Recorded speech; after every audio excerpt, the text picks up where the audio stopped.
Hi lovelies, or welcome if you're new here. I'm Linz. So I am going to be baking what's classed as oat bread today. Now, or some people might call it porridge bread, I suppose.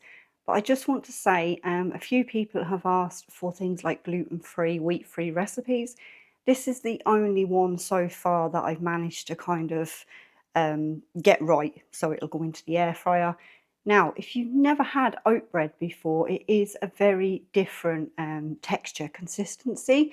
It's slightly on the chewy side. There are so many different variations, and I'm going to go through some of them with the recipe. Again, we've got no kneading, no messing around. It is just such a simple one to do. The only thing about this is the cook time is a lot longer than, say, a normal loaf of bread would be. So hopefully this will help some people. This bread is also very good if you have any type of digestion issues. But anyhow, I'll leave that one to use.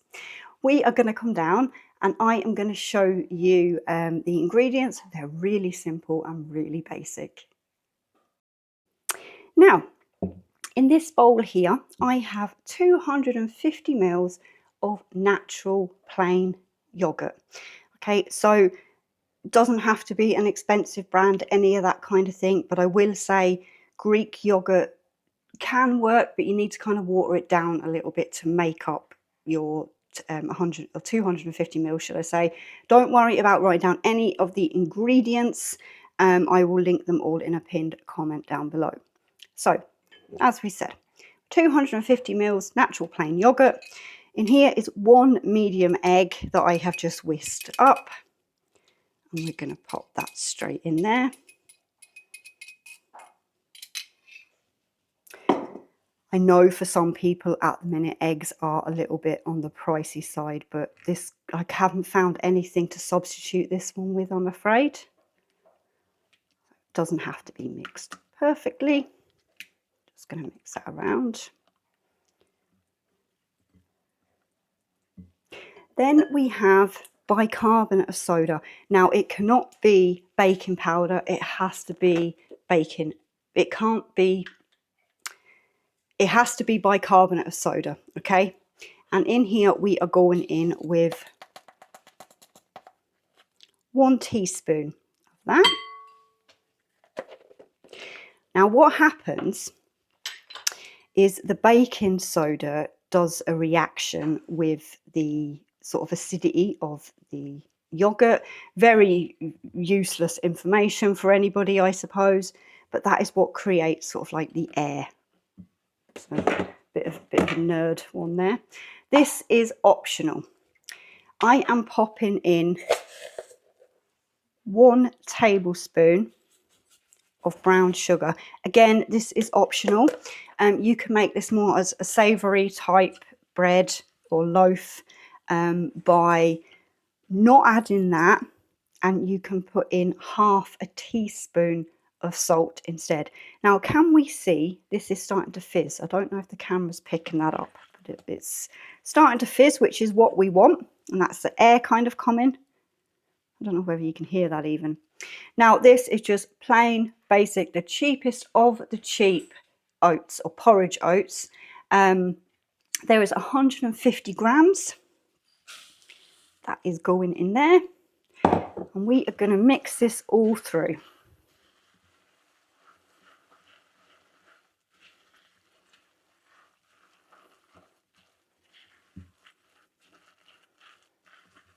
Make sure it's mixed completely through.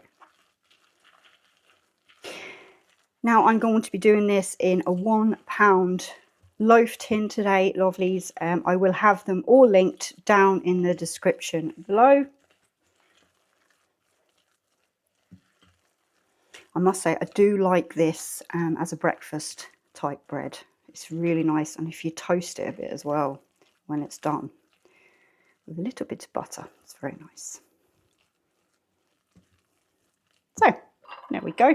Now I'm going to bring over our £1 loaf tin, and this is going to just go in here. Now I've just put a little bit of parchment paper in there just to make it a little bit easier so it doesn't stick. Or These pans are quite good actually. They don't really need it, but it just makes life a little bit easier. Just in my experience. I've not bothered greasing the sides. I've not had any problems with this one sticking. So now you do want to try and get this as level as possible in the tin. Okay. Spread it out.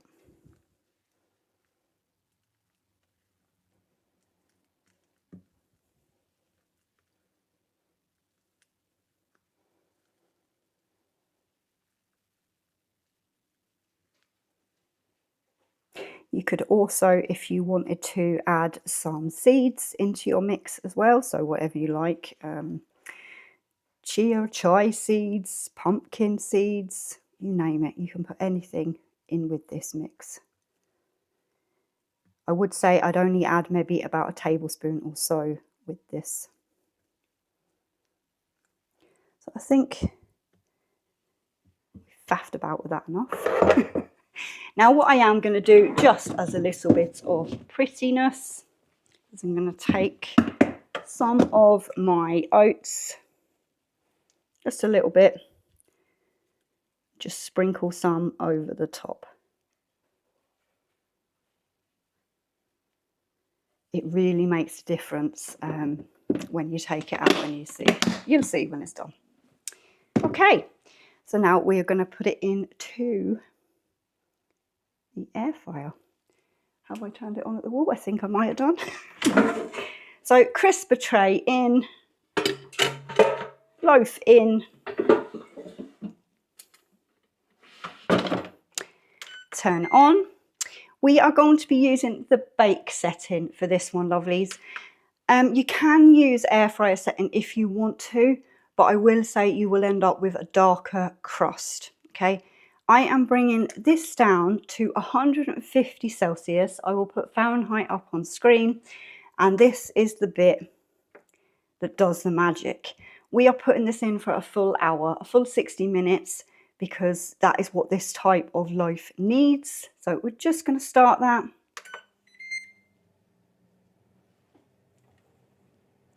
Now, the great thing I like about using this particular air fryer is the bake setting, because it is so quiet.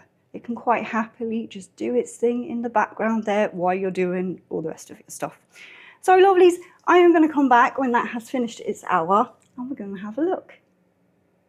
This has just finished its hour and its cool down, so we're going to have a look. There we go. Again, I will link all these things down in the comment or in the description.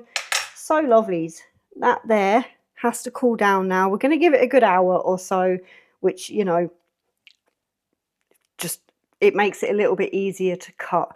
Now, if you were making this the day before, it would again be better, because the longer it's had to cool down, the easier this one is to cut. But for the sake of filming, we're going to have to cut into it when it's still warm.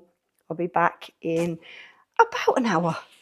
Right, so we're going to have a look at this now. That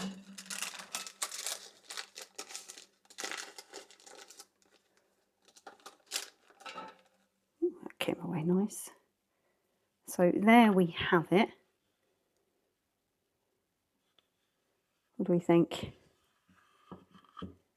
Now I'm going to cut it straight down the middle. Again, this is going to be crumbly because, as I said, it normally would be done and left a little bit longer. This is still very, very warm in there. But can we see? It is still quite fluffy. See that? And again. Now, I don't know, would I recommend, this is not going to make like a sandwich bread. But it's still too soft because it's just cooked.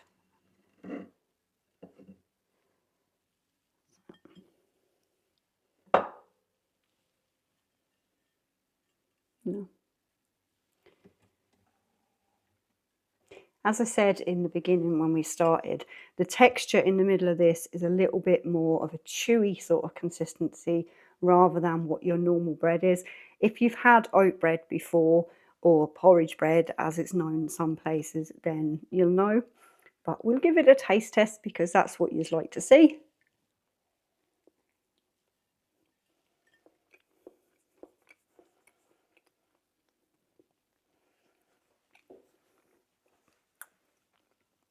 If any of you have ever had, sorry,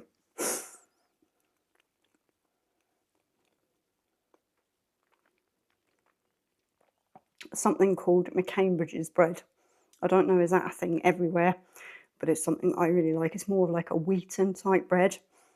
This reminds me very much of that in a way. A little bit, because this is a sweet version that I've made, as I described in the process of making it, you can make it savoury as well. And I do like a little bit of strawberry jam on top of that. Don't necessarily need the butter. It's healthy, it's good for you, it's easy to make, bar the fact it takes, you know, a little bit of time to cook. But I have a very interested doggo down beside me here, which is, Mum, can I have some? Which, no, I'm not going to give him any, but, you know, he'll have one of his own treats. Bless him. Anyway, lovelies, I hope maybe this has helped some people. Let me know if you do give it a go. I always love to hear your feedback. And I also really love to know where you're from, because I know it's World Wide Web and everything like that, but it still really amazes me when I have people from places like Australia and Canada and all them, you know, it's just, it blows my mind. It really does. Lovelies, wherever you are, thank you so much for spending time with me in the kitchen. I hope you have a great day. Hopefully speak to some of you down in the comments or over on another video. But for now, take care.